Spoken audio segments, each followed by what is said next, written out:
मान लीजिए मैं कोई बुरी खबर आपको कुछ इस तरीके से सुना, वो दीदी जी आपके ना पापा का फ़ोन आया था और आपके मम्मा की डेथ हो गई है।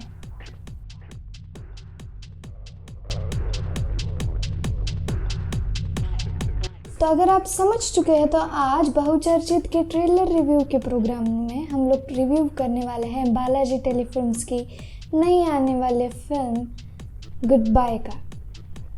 तो चलिए शुरू करते हैं।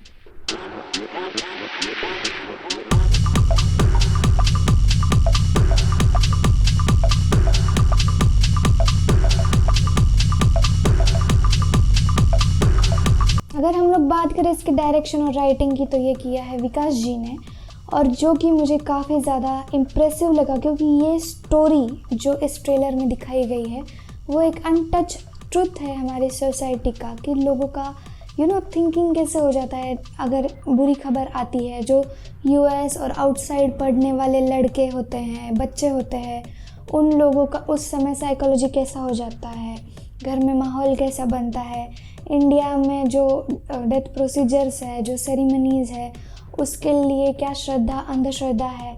ये एक अनटच टॉपिक है जिस पर से मतलब समाज को जागृति की या एक नई सोच अपनाने की ज़रूरत है।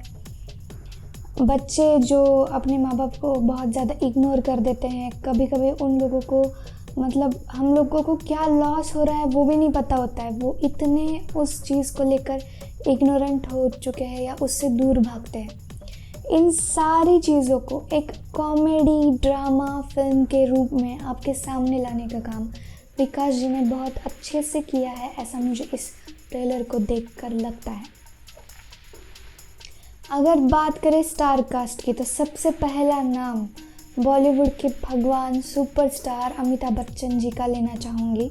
इस ट्रेलर को देखने के बाद जेन्युइनली मुझे लगता है कि अगर मुझे कोई सेहत दे, काम दे, तो अमिताभ बच्चन जी जैसा देने की कोशिश करें, क्योंकि उनके जैसा तो कोई हो नहीं सकता। लेकिन इस उम्र में भी उनकी जो एक्टिंग है इतनी खूबसूरत और इतनी प्रभावशाली लगती है, वो नेचुरल लगती है।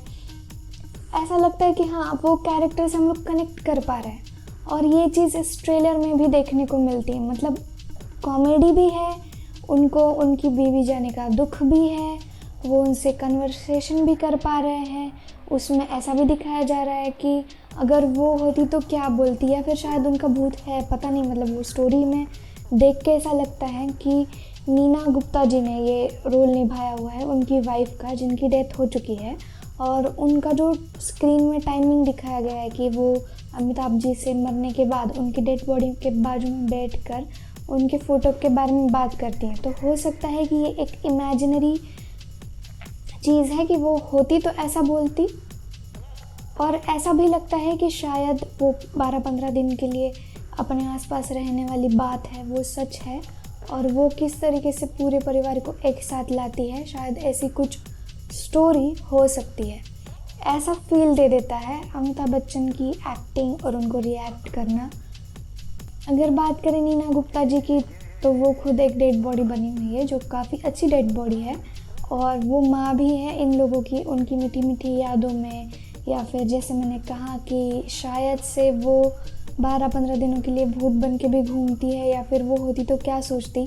ये पर्सपेक्टिव दिखाने के लिए उनका जो रोल है वो काफ़ी अच्छे से इस ट्रेलर में फिट किया गया है, और आई होप मूवी में भी उतना ही अच्छा हो। अब बात करते हैं इस मूवी की स्पेशल इम्पॉर्टेंट स्टार कास्ट और बेहतरीन प्रभाव छोड़ने वाला एक्ट करने वाली कास्ट का, जिसका नाम है रश्मिका मंदाना।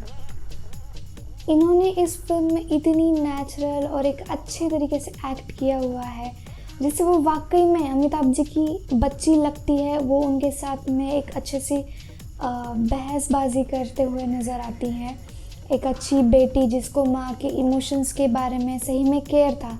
मतलब लड़कियाँ कितनी इमोशनल होती है, कितने तरीके के विचार सर में रखती है, उसको एक काफ़ी अच्छे तरीके से प्रेजेंट किया हुआ इस ट्रेलर में लग रहा है कि वाकई में इंडियन फैमिली में हम लोग ये सीन देख सकते हैं कि जो लड़की है उसको इस सारे प्रोसीजर में काफ़ी इंटरेस्ट होता है कि इस तरीके से होना चाहिए था, माँ की ये इच्छा थी, माँ ऐसा चाहती थी, तो वो उसे प्रेजेंट करते हुए नज़र आ रही है और इसके लिए वो पापा से आर्ग्यूमेंट करने के लिए भी तैयार है और उसके चेहरे पर काफ़ी ज़्यादा दुख नज़र आता है। वहीं इसके जो बाकी के किरदार हैं, जैसे दो भाइयों के किरदार हैं, वो भी काफ़ी अच्छे से निभाए गए हैं। जैसे एक को काम का बहुत पड़ा है, एक को गर्लफ्रेंड का बहुत पड़ा हुआ है। उन्हें अंत में ये नज़र शायद आएगा मूवी के कि उन्होंने क्या लॉस किया है, ये उसमें दिखता है। जब उनकी अंत विधि होती है तब उनके चेहरे पर दुख दिखता है। इसके अलावा एक काफ़ी इम्पैक्टफुल कैरेक्टर इसमें लगता है सुनील ग्रोवर जी का, जो कि एक साधु का रोल कर रहे हैं। चाहे जब दशक्रिया विधि मतलब जब हम लोग अस्थियाँ बहाने जाते हैं तब तक की वो बातें हैं, तब वो ब्राह्मण या पुजारी इन लोगों के कांटेक्ट में आते हैं और ये किस तरीके से जो अंत विधि है उसका महत्व इन लोगों को बताते हुए समझ में आ रहा है। उनके आने के बाद मतलब ट्रेलर में उनके अपीयरेंस के बाद ये फैमिली एक साथ आते हुए दिखती है।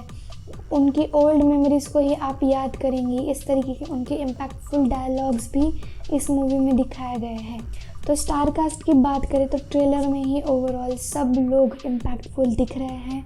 स्टोरी पूरी की पूरी उतनी इम्पैक्ट छोड़ रही है और ये सब्जेक्ट काफ़ी अच्छे तरीके से कॉमेडी एंड ड्रामा के रूप में आप लोगों के सामने लाया जा रहा है। ये ट्रेलर बयान कर रहा है। तो अगर हम लोग बात करें कॉमेडी ड्रामा सेगमेंट के ट्रेलर्स के हिसाब से तो ये काफ़ी अच्छा ट्रेलर है, इम्पैक्टफुल है और इसी वजह से इस फिल्म से काफ़ी ज़्यादा होप्स हम लोगों को हो सकती है। क्यूट, अच्छी स्टोरी वाली और बेहतरीन फिल्म में से एक ये हो सकती है जो कि आपको मिलने आएंगी 7 अक्टूबर के दिन। मुझे इस फिल्म का तहे दिल से इंतज़ार रहेगा। क्या आपने इस मूवी का ट्रेलर देखा है, आपको पसंद आया है और क्या आप मेरी बातों से सहमत करते हैं? मुझे कमेंट सेक्शन में बताना मत भूलिएगा। मिलेंगे फिर किसी और ट्रेलर के साथ, फिर किसी और वीडियो में। जय Hind. Thank you so much for watching till here.